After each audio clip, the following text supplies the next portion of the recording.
So I went on a date with that hot little piece of ass from my church. Yeah, and?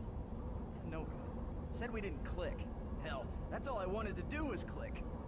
Maybe if you could click two brain cells together and stop talking about your damn sex life, you could figure us a way to get out of here without getting killed.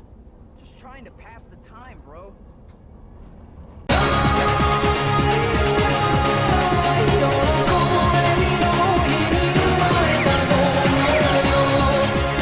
What's up guys, this is me, Zero to my Kitsune, and I was planning on doing something a little bit fun for this Halloween. Play the Frost Fallout 4 mod. It's a version, basically an adaptation of the Dust mod for Fallout 3, or Fallout New Vegas, not sure. But yeah, so I was planning on doing that, but Fallout was just not having it. It was crashing left and right. I couldn't figure out what the hell was going on. I got it resolved now, but at the time period I was like, screw it, I'll do something else. So I decided to do something called Spooky Scary Shitty Games, where I just pick a bad game in my library and try to play it a decent bit through, and maybe do a few videos on it. Now, I don't normally play shitty games. I haven't been planning on reviewing any shitty games for this channel, and if I ever get a shitty game, I play it, figure out it's shitty, and immediately drop it. I ain't got time for that. But the game I picked out for this one was Duke Nukem Forever, and to my surprise, it wasn't all that bad. Now, to get some context on this, let's go all the way back to 2011 when the game came out, and reviews murdered it. People like GameSpot, Destructoid, XPlay. Now, I don't normally pay those sources that much attention. I got a bit cynical even back then. But also people I respected like Angry Joe or Yahtzee, they really, hammered the nail in the coffin and maybe like, okay, I'm gonna avoid this game. And the only thing that made that grave dig even deeper was Alien Colonial Marines of 2013, where it showed that I guess maybe Gearbox can't make anything but Borderlands. That was the thought that went through my head when that game came out, and again it got panned across the board.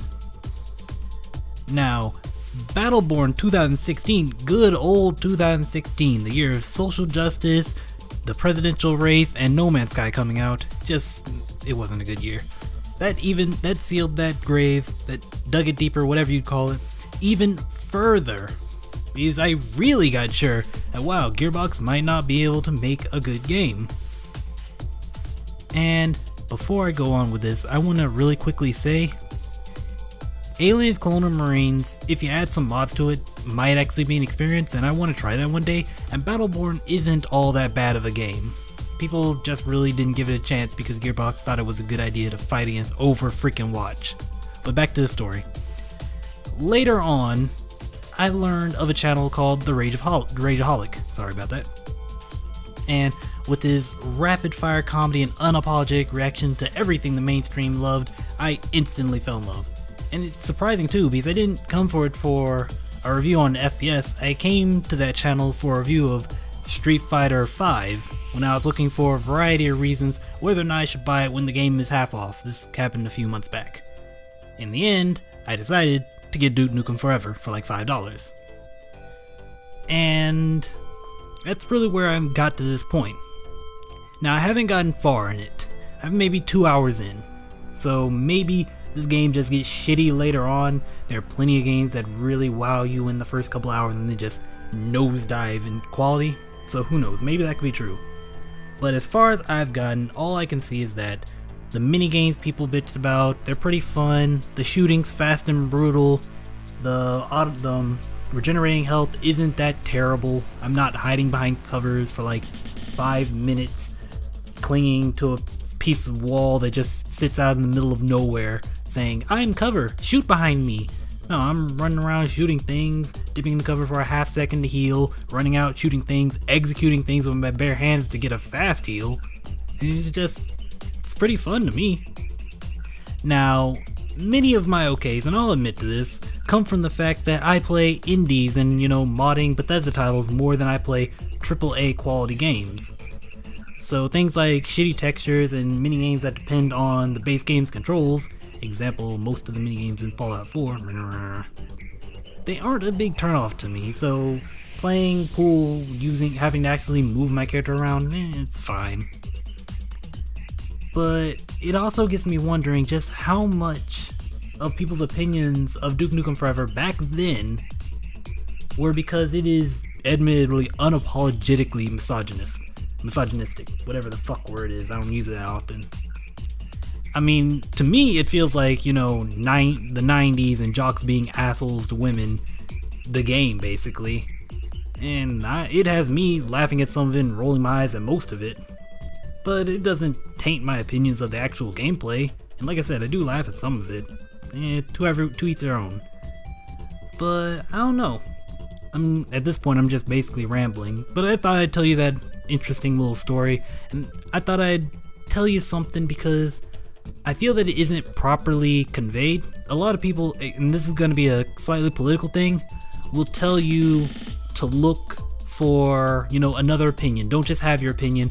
Find someone else to, you know, give you another side of it. But a lot of people just look for other people within their side. So if you like this, you look for another person who likes this, but likes it for a different reason than what you liked it for, if you get what I'm saying. I'm telling you, don't do that. I simply say, don't just look for agreeing opinions, look for contrary opinions. Not only because you can either find something that simply reaffirms your beliefs when it comes to politics or video games in this case, or you can find someone that tells you something that you didn't hear from anyone else, someone that you find really interesting and it makes you do some more research on it. I don't know. That's just what I really got from this. It's a thought I've had for a while, but I hadn't really applied it to video games. And I don't know why I hadn't. But yeah, that's just me rambling at this point. So I'm gonna go ahead and cut off this video. Tell me what y'all think about Duke Nukem Forever in the comments below, and I'll see you next time. Oh hey, now that you made it to the end of one of my videos, perhaps think about subscribing, or maybe just sticking around and checking out another one of my videos. Either way, through the power of YouTube, we now have these fancy buttons on screen, so just click on one of those to go where you want to go. And just to reiterate what I've probably said in the video, I'll see you next time.